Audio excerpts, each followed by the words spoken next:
Well, that tax collector also has to ask for mercy because he's a fan of the Kansas City Monarchs.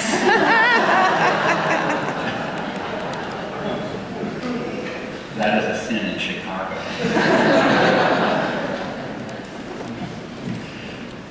Whoever exalts himself will be humbled, and the one who humbles himself will be exalted. What is authentic Christian humility? How should we understand this? Jesus says that the tax collector went home justified because he prayed to the Lord, "Oh God, be merciful to me, a sinner." But the reality is that many people have become discouraged with Christianity and with the church because the only message they ever got was that they were sinners and that that's how God looked at them. So what does Jesus mean by this idea of humbling ourselves? Does Jesus mean that we should always think of ourselves as sinners? No, not really, because if you look at how the author to the letter to Timothy speaks, you have a very different attitude. I have competed well. I have finished the race. I have kept the faith. The Lord will award me the crown of righteousness. This is a very self-confident attitude. Would we say that that's a prideful attitude? No. So it reflects the authentic Pauline attitude that Paul is always communicating to us in his letters. For example, he writes to the Romans, "You must think of yourselves as dead to sin, but alive to God in Jesus Christ." The Christian man, the Christian woman should have a positive, confident self-image. Humility does not mean humiliation. Humility does not mean minimizing ourselves. So what does humility mean? Well, first of all, in the Bible, humility means having accurate self-knowledge. And accurate self-knowledge is important so that we can make our contribution to the church. In the New Testament, humility means accurate knowledge of our gifts. Listen to how Paul speaks in Romans chapter 12. He says, "By the grace given to me, I tell everyone not to think of himself more highly than one ought, but to think soberly, according to the measure of faith that God has given." We have gifts that differ according to the grace given to us. So humility is not thinking too much of yourself, but humility is also not thinking too little of yourself. Humility is having an accurate knowledge of the gifts that God has given you and where you fit into the mission of the church. And you try to do that, and you don't try to force yourself into areas for which you are not gifted. And this accurate self-knowledge, this humble self-knowledge is important so that we can witness to Christ with confidence. We have to know who we are and what we believe so that we're not discouraged if someone rejects our witness, so that we're not needy for the approval of others all the time. Listen to Timothy again. "At my first defense, no one appeared on my behalf, but may it not be held against them. The Lord stood by me and gave me strength, so that through me the proclamation might be completed." So people rejected his witness to Christ, but he says, "No, I'm not devastated by this, because I have accurate self-knowledge. I know who I am. I know what I'm about."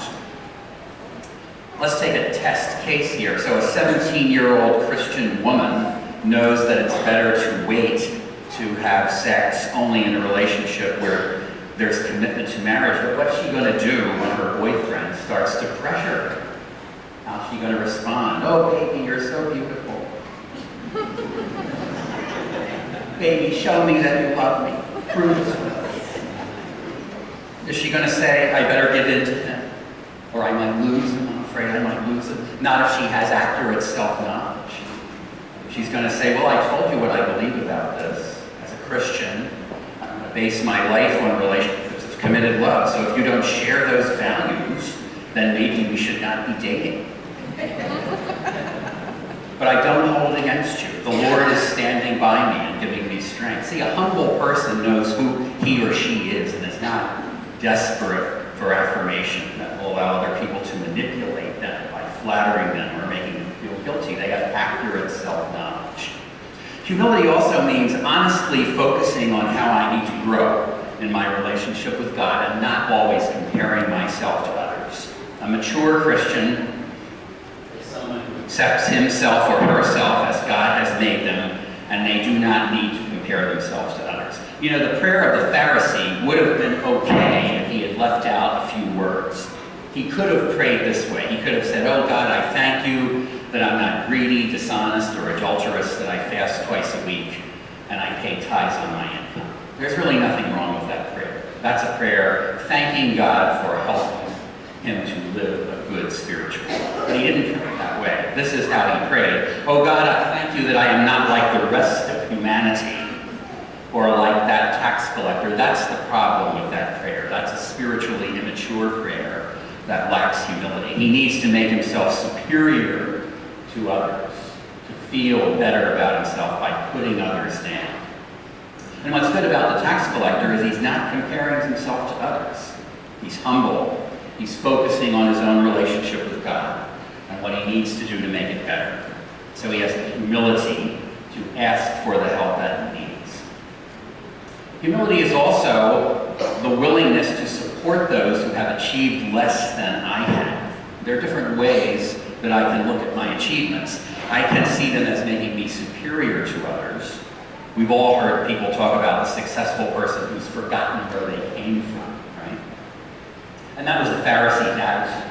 Well, I'm a doctor of theology, so I'm a master of the spiritual life, so thank God I don't have to come into contact with poor, uneducated people like this tax collector. Or I can see my achievements as an opportunity to build others up. So in the Christian religion, the great test of humility is our attitude toward the poor. And today on TV, we see many examples of what people call the prosperity gospel. And the prosperity gospel goes like this: God blesses those who work hard. Money is God's reward for hard work. If you keep praying positively, then God will give you work and you will have money. If you do not have work or money, it is because your faith is weak or because you are lazy. That's the prosperity gospel.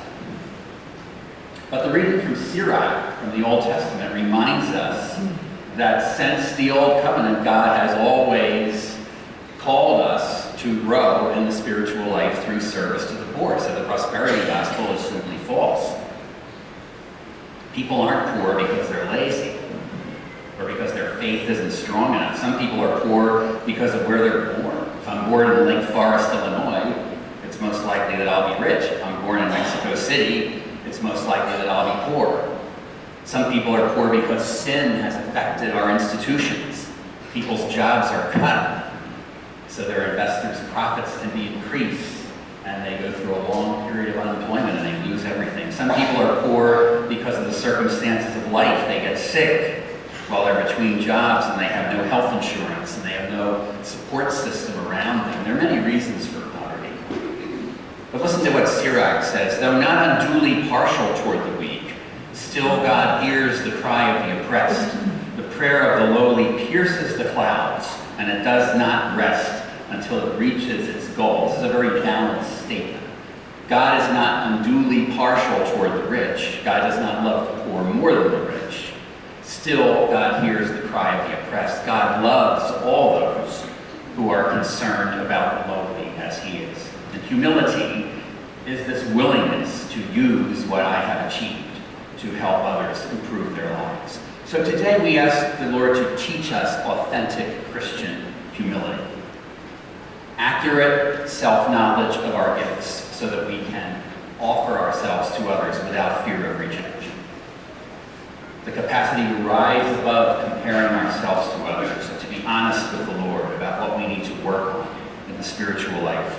Gratitude to the Lord for our achievements and willingness to use them to build up others who have not been able to achieve as much. And the confidence to say, "I have kept the faith. The crown of righteousness awaits me. The Lord will bring me safe to his heavenly kingdom. To him be glory forever and ever."